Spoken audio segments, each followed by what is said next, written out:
సింహాచలం చందనోత్సవంలో అమాయకులు బలైపోయారు. ఒక వర్షానికి అప్పుడే కట్టిన గోడ కూలి వారు చనిపోయారు. అప్పట్లో గోదావరి పుష్కరాల్లో తొక్కిసలాటకు చాలామంది ప్రాణాలు కోల్పోయారు. మొన్నటికి మొన్న తిరుమలలోనూ తొక్కిసలాట భక్తులు చనిపోయారు. భారీ ఏర్పాట్లు అంటారు, కానీ ఏదో ఒక లోపం ఉంటుంది. ఆ లోపం మాత్రం అమాయకులను బలి తీసేసుకుంటుంది. తరువాత అంతా ప్రకటనలే, విచారణే అంటారు. ఏది బయటకు రాదు. జనం చనిపోయాక మాత్రం కమిటీలు వేసి విచారణ అంటారు, మంత్రులు రివ్యూ అంటారు. ఏంటి ఉపయోగం? అసలు ముందే ఒక సేఫ్టీ కమిటీ ఎందుకు వేయరు?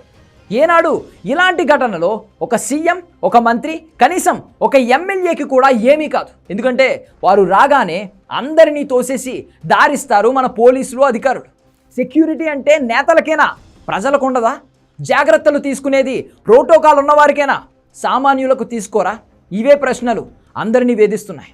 ఆ సేఫ్టీ నిబంధనలు ఇలాంటి ఉత్సవాలప్పుడు ముందే ఎందుకు తీసుకోరు? దానికోసం కమిటీ ఎందుకు వేయరు? సీఎం, మంత్రి, ఎమ్మెల్యేలకు ఎందుకు ప్రమాదం జరగదంటే వారికి ప్రోటోకాల్ ఫాలో అవుతారు కాబట్టి. ఆ ప్రోటోకాల్ సేఫ్టీ నిబంధనలకు అనుగుణంగానే ఉంటుంది. సీఎం వస్తున్నారనగానే రోడ్డు మీద వాహనాలన్నీ ఆపేస్తారు. గంటైనా మనం వెయిట్ చేయాల్సిందే, ఎందుకంటే సీఎం సేఫ్టీ కోసం.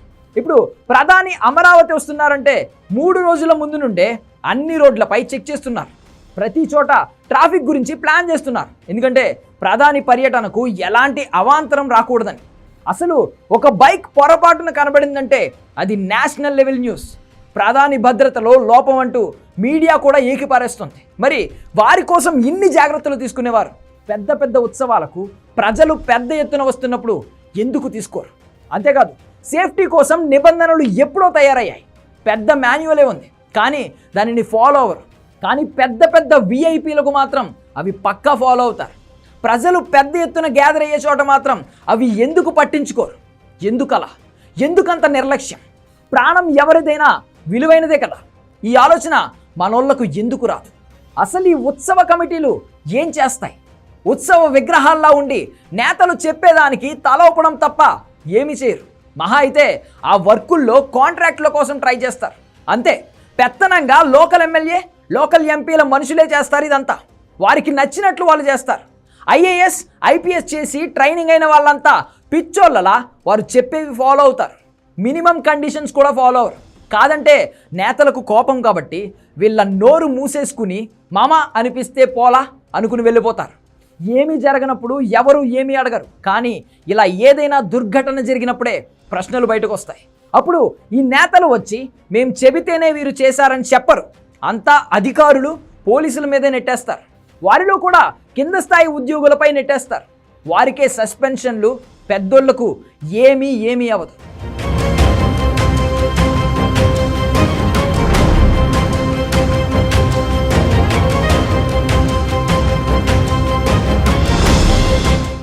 సింహాచలం ఘటనే తీసుకుందాం. అసలు ఎవడైనా ఉత్సవానికి 6 రోజుల ముందు గోడ కడతాడా?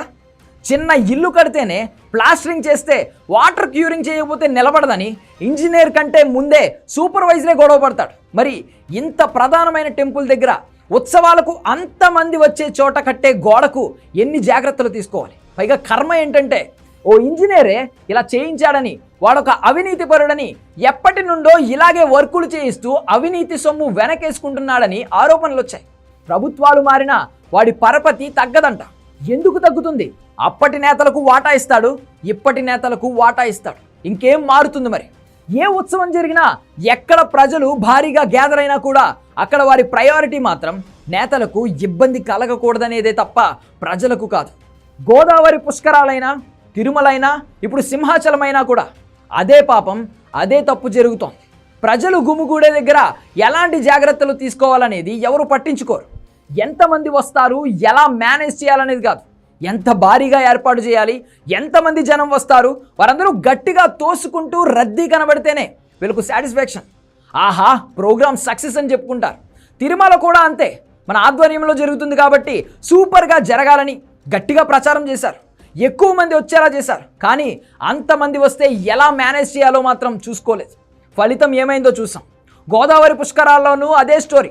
సీఎం భద్రత చూసుకున్నారు, కానీ దానివల్ల జనాలకు ఏమవుతుందో చూడలేదు. ఇప్పుడు సింహాచలంలో కూడా అలా 6 రోజుల ముందు దాకా గోడ కట్టాలనుకోకపోవడం తప్పు. ఒకవేళ ఆ తప్పు జరిగినా గోడ కట్టకుండా బ్యారికేడ్లా దడి కట్టినా సరిపోయేది. అది కూలిపోదు, మీద పడదు. కానీ వారికి ఏదైనా గ్రాండ్గా కనబడాలి. నేతలకు అదే కావాలి. అది గ్రాండ్గా ఉన్నదనిపిస్తే బిల్లు గట్టిగా వస్తుంది.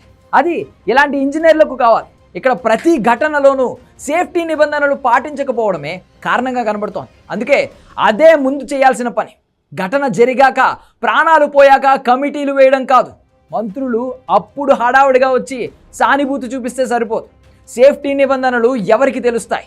ఆయా శాఖల ఉద్యోగులకు తెలుస్తాయి, అధికారులకు తెలుస్తాయి. వారితోనే కమిటీలు వేయాలి. ఎప్పుడూ అయిపోయాక కాదు, ఉత్సవానికి ముందే, కనీసం నెల రోజుల ముందే వేయాలి.